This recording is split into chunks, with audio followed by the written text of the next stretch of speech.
하나님의 시간표라는 제목의 말씀으로 함께 말씀을 나누겠습니다.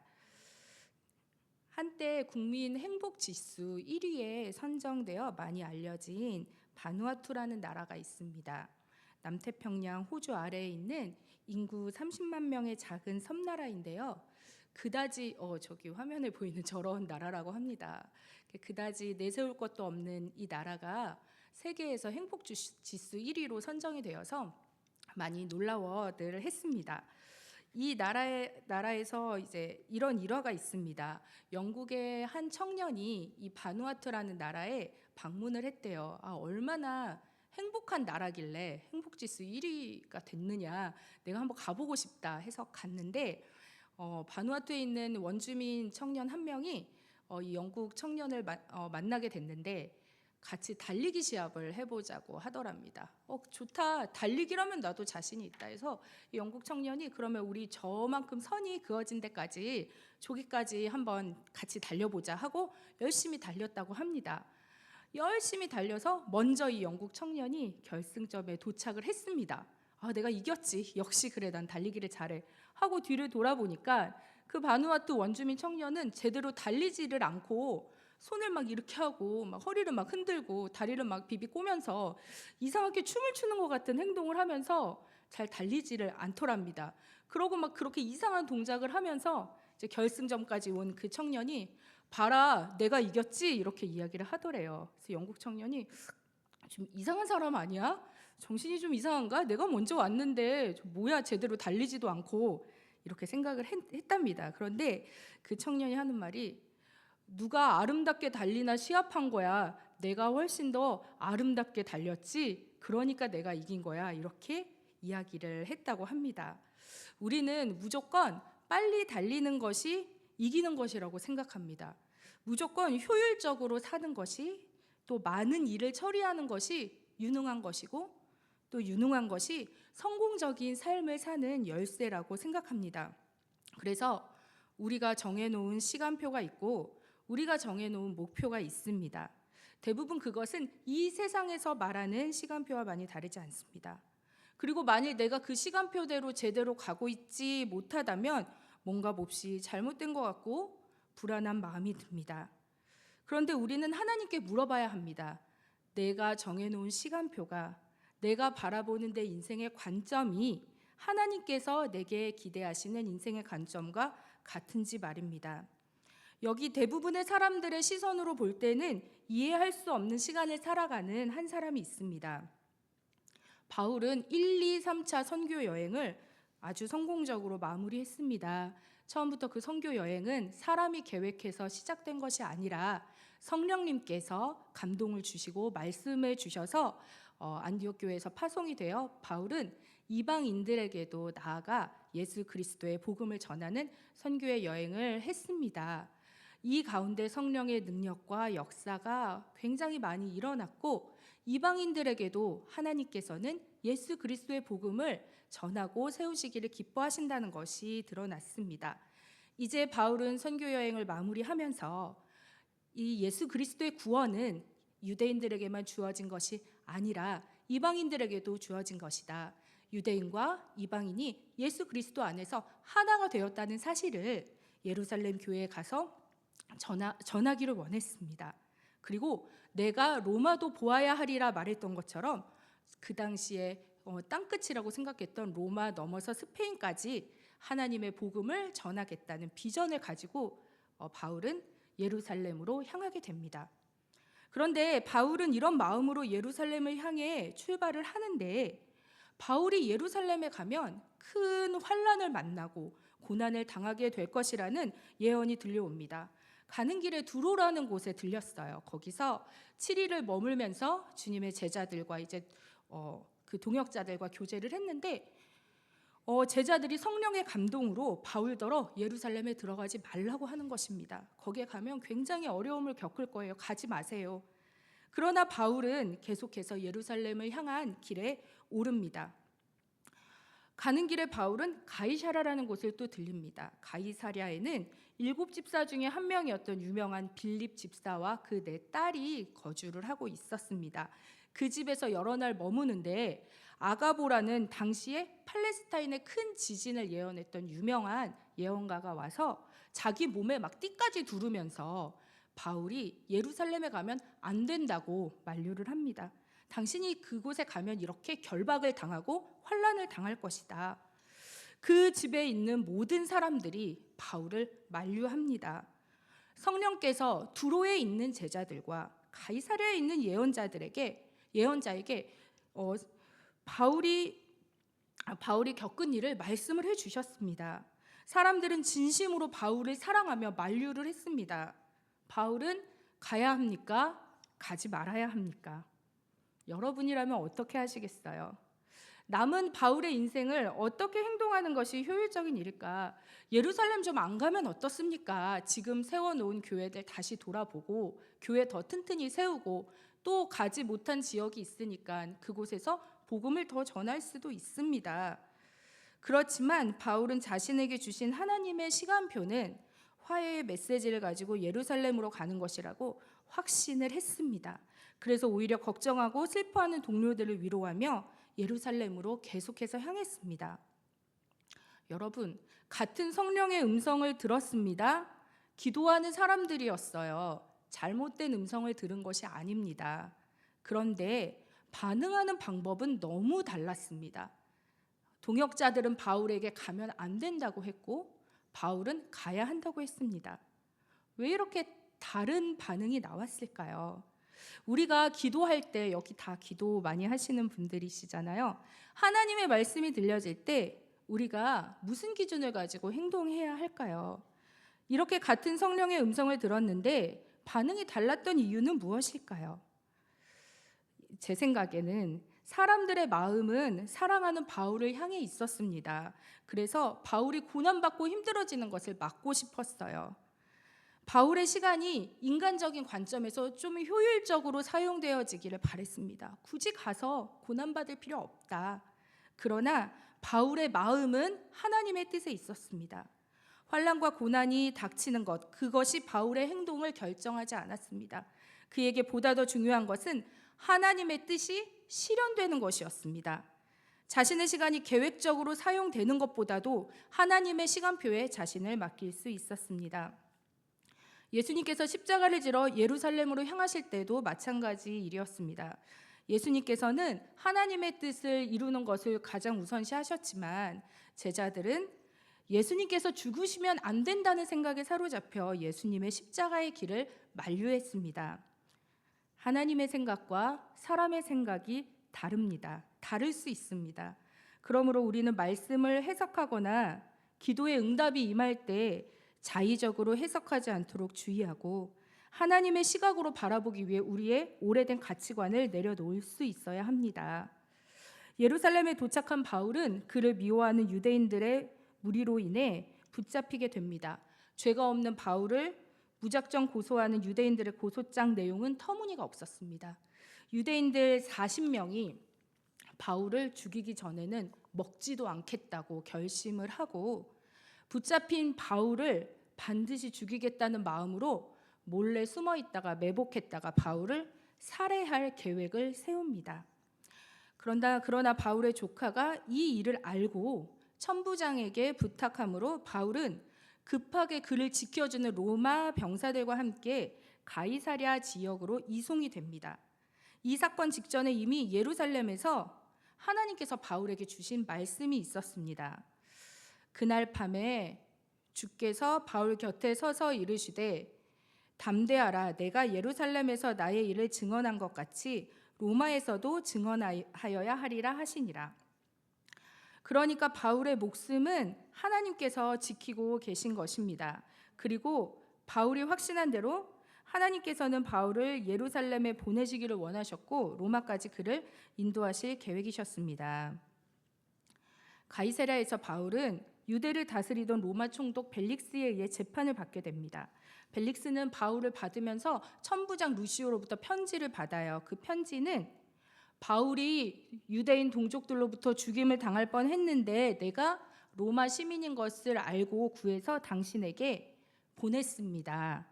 그런데 고발하는 것이 그들의 율법에 관한 것뿐이고 한 가지도 죽이거나 결박할 사유가 없음을 발견하였습니다라는 편지와 함께 받았습니다. 그러니까 한마디로 이 사람이 로마 시민권을 갖고 있어서 당신에게 보내는데 이 사람은 내가 보니까 죄가 없는 것 같다. 율법에 대한 내용들만 고소 내용이다라는 내용이었습니다. 이제 이 바울의 재판은 벨릭스의 소관이 되었습니다. 그런데 이 벨릭스라는 인물이 정말 너무나 전형적인 이 세상 사람의 모습인 거죠. 벨릭스는 일단 권력을 아주 좋아하는 사람이었고 유대인 아내가 있어서 유대교와 그리스도교의 내용을 잘 알고 있었습니다. 재판이 시작되었고 유대인 쪽에서 여러 사람이 왔습니다. 더둘로라는 사람이 고발을 하는데 그 내용이 누가 봐도 좀 말이 안 되는 거죠.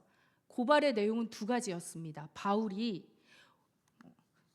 온 천하에 있는 유대인들을 다 소요를 시킨다. 그러니까 막 선동을 한다는 거죠. 아마 로마에 대항해서 선동한다는 그런 내용인 것 같습니다. 또 하나는 바울이 성전을 더럽혔다라는 내용입니다. 그런데 이제 벨릭스가 딱 봤을 때 천부장이 보낸 편지를 봐도 그렇고 고소장을 봐도 그렇고 바울이 죄가 없음을 알 수밖에 없습니다. 바울이 온 천하에 있는 유대인들을 막 소동을 시킬 만큼 그렇게 무슨 대단한 영향력이 있는 사람도 아니고 또 성전을 더럽혔다는 거는 그냥 그 종교적인 거잖아요. 그게 그렇게 큰 죄가 될 수가 없지 않습니까? 그런데 이제 바울에게 일단 변론을 시키니까 바울이 또 너무 똑똑해서 자신의 무죄를 아주 잘 밝혀냅니다. 그리고 무죄를 변론하는 내용이라기보다는 복음을 전해요. 거기서 그 기회를 이용해서. 그래서 바울이 말하는 마지막 결론이 21절입니다. 오직 내가 그들 가운데 서서 외치기를 내가 죽은 자의 부활에 대하여 오늘 너희 앞에 신문을 받는다고 한 이 한 소리만 있을 따름이니이다. 사도행전 24장 21절 말씀입니다. 여러분, 죽은 사람이 부활한다고 외친 게 죄가 아니잖아요. 그 다음 절에 보면 또 벨릭스도 이 도에 관해서 자세히 알고 있다고 말씀합니다. 그러면 이제 생각해 보세요. 여기서 재판이 끝나야 되잖아요. 벨릭스는 다 알고 있잖아요. 바울이 죄가 없다는 것을. 진짜 여기서 하나님의 은혜로 재판이 바울의 승리로 짜잔 끝나고 바울은 은혜 가운데 풀려나서 로마로 선교 사역을 떠났다. 그리고 바울이 로마에서 복음을 전하자 말도 못하게 많은 사람들이 예수님을 영접하고 교회가 크게 세워졌다. 이러면 되게 은혜롭잖아요. 그렇게 흘러가기를 우리는 바라잖아요. 그게 우리 사람들이 생각하는 시간표하고 맞잖아요. 근데 그렇게 흘러가지를 않아요. 너무 이상한 거죠. 그렇게 복음에 순수한 열정적인 사도 바울, 정말 목숨을 바쳐서 주님을 전하고자 하는 순수한 믿음, 그리고 로마를 보아야 로마에서도 내 말씀을 전할 것이다, 복음을 전할 것이다라는 예수님의 약속도 있잖아요. 그러면은 하나님은 많은 사람들이 구원받기를 바라시니까 빨리빨리 바울을 통해서 복음이 막 더 많이 전해줘야 되잖아요. 바울같이 능력 있는 사람이 감옥에 갇혀있는 시간은 너무 아깝잖아요. 여기서 벨릭스가 바울 당신 죄가 없습니다 하고 풀어주고 와, 하나님이 이렇게 은혜롭게 역사하셨습니다. 하나님께서 그렇게 해주시면 좋겠잖아요. 우리 인생에서도 그런 간증의 시나리오가 있었으면 좋겠잖아요. 그래서 우리가 생각하는 은혜의 길, 믿음이 증명되는 길, 하나님의 비전이, 물론 그게 내 비전일 수 있겠지만 성취되는 길이 있었으면 좋겠잖아요. 그런데 이 벨릭스라는 사람의 악함이 여기서 작동을 합니다. 벨릭스는 바울이 무죄라는 것을 알면서도 재판을 그냥 확정을 안 짓고 연기를 해버려요. 어떻게 끝내는 것도 아니고 뭐라고 말도 안 되는 소리를 하면서 연기를 하냐면 아까 바울을 보냈던 천부장 그 루시오라는 사람이 여기로 와야 재판을 제대로 할 수 있으니까 일단 재판을 휴회하겠다, 일단 멈춰놓겠다라고 이야기를 합니다. 그런데 말이 안 되는 거예요. 왜냐하면 루시오라는 천부장은 아까 편지를 썼다고 그랬잖아요. 이 사람은 죄가 없는 것 같다. 그렇게 편지를 쓴 사람이 이 천부장이고 이 성경에는 천부장이 왔다는 내용도 없어요. 그러면은 왜 벨릭스는 쓸데없이 이 죄도 없는 바울을 재판을 확정을 해서 무죄로 확 풀어주지 왜 안 풀어주고 데리고 있었을까요? 바울에게는 아주 죄인 취급을 하지는 않고 약간의 자유를 주면서 구류를 해둡니다. 왜 그랬냐 하면요, 유대인들이 바울을 처벌하기를 바라고 있기 때문에 유대인들의 심사를 건드리고 싶지가 않았던 거예요. 유대인들의 기대에 어긋나고 싶지가 않았습니다. 이 정치인은. 그렇다고 바울이 또 죄가 있는 것도 아니에요. 그래서 죄가 있다고 처벌할 수도 없으니까 어물쩡 그렇게 넘어가면서 꼼수를 쓴 겁니다. 또 뒤에 보면은 이 사람은 바울이 뇌물을 주기를 굉장히 바랬어요. 돈을 받기를 바라고 일단 이렇게 바울을 재판이 유죄인 것도 아니고 무죄인 것도 아닌 상태로 남겨둡니다. 역사적인 기록에 의하면 벨릭스는 아주 탐욕스럽고 잔인한 총독이었고요. 현재 유대인으로 있는 아내 드루실라와는 세 번째 결혼이었다고 합니다. 사생활이 엉망이죠. 그런데 이 총독이 바울이 무죄를 변론할 때 복음을 전했을 때 들었던 내용이 너무 인상적이었던 거예요. 그래서 수일 후에 자기 아내와 함께 바울을 찾아갑니다. 말씀을 듣고 싶어서. 인간적으로 총독에게 잘 보일 수 있는 좋은 기회가 온 거잖아요. 딱 독대를 하는 거예요. 총독과 그 아내와. 우리가 높은 사람 독대하기가 굉장히 어렵잖아요, 기회가. 그런데 그런 기회가 왔습니다. 총독과 그 아내와 대면할 기회가 왔으면 여러분은 어떻게 하실 거예요?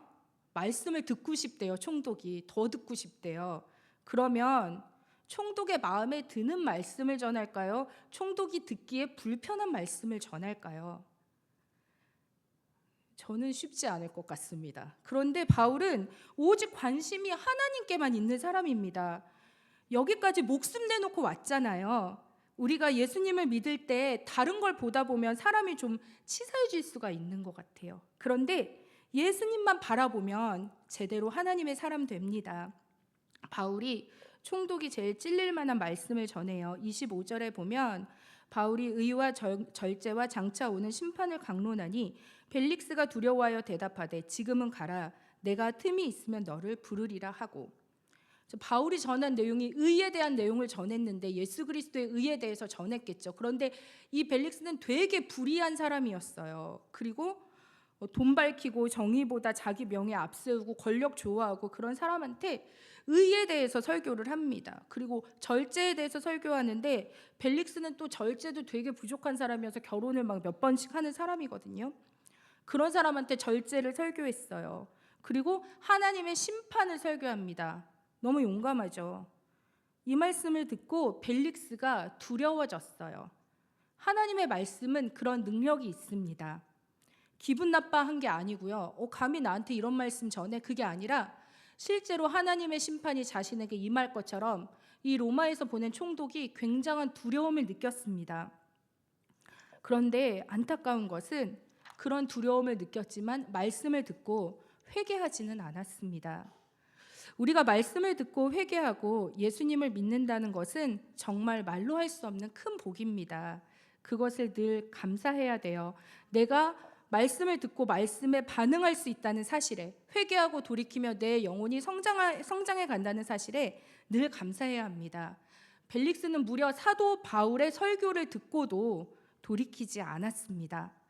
아무튼 벨릭스는 두려워했지만 변화되지는 않았고 바울에게 돈을 좀 받아볼까 하며 바울을 더 자주 만났습니다. 이렇게 참 정의롭지 못한 사람 때문에 바울은 감옥에서 무려 2년을 더 있게 됩니다. 저는 이 2년의 시간을 생각해 봤습니다. 그 2년의 시간은 하나님의 시간표 안에 있었습니다. 그러나 사람이 보기에는 너무 무의미해 보이는 시간이었습니다. 그냥 일이 꼬인 것처럼 보이는 시간이죠. 밖에 나가서 더 하나님 사역해야 되는데 못하고 있는 시간이죠. 그게 뭐예요? 아까운 시간처럼 보입니다. 하나님이 좀 도와주셔서 쓸데없는 그 2년 좀 안 보내게 해주시지. 그런데 인간적인 마음입니다. 우리의 시간표와 하나님의 시간표는 달라요. 하나님께서는 그 2년을 그대로 두셨습니다. 우리가 그 이유를 다 알 수는 없지만 분명한 것은 절대로 헛된 시간은 아니었다는 겁니다. 사람이 보기에 헛돼 보이는 시간이 있습니다. 왜 이런 시간을 보내야 하지? 좀 더 좋을 수는 없는가? 라는 시간이 있습니다. 그런데 여러분, 하나님의 시간표 안에서 헛된 시간은 없습니다. 어떤 주석에서 바울이 이런 아주 못된 벨릭스 때문에 2년을 갇혀 있던 그 시간에 대해서 이렇게 의미를 달았어요. 바울은 무려 10년간 1, 2, 3차의 전도 여행으로 심신이 매우 지쳐 있었습니다. 그런데 이 2년의 구류 기간 동안에 약간 자유는 있었잖아요. 휴식을 취하면서 말씀을 연구하는 가운데 로마에서의 전도 계획도 세울 수 있었다는 것입니다. 이런 의미에서 바울의 가이사랴에서의 2년은 외적으로는 고난의 시기였지만 내적으로는 복음과 그 자신을 위해 매우 유익한 시기였다고 보는 것입니다. 많은 전도도 하지 못하고 계획대로 로마로 가지도 못하는 것 같은 시간이었지만 바울은 낙담하지 않았습니다. 바울은 자신의 시간을 하나님께서 이끌어 가심을 믿었습니다. 인생의 주인이신 하나님께서 하나님의 시간표대로 자신을 이끌고 가심을 믿었습니다.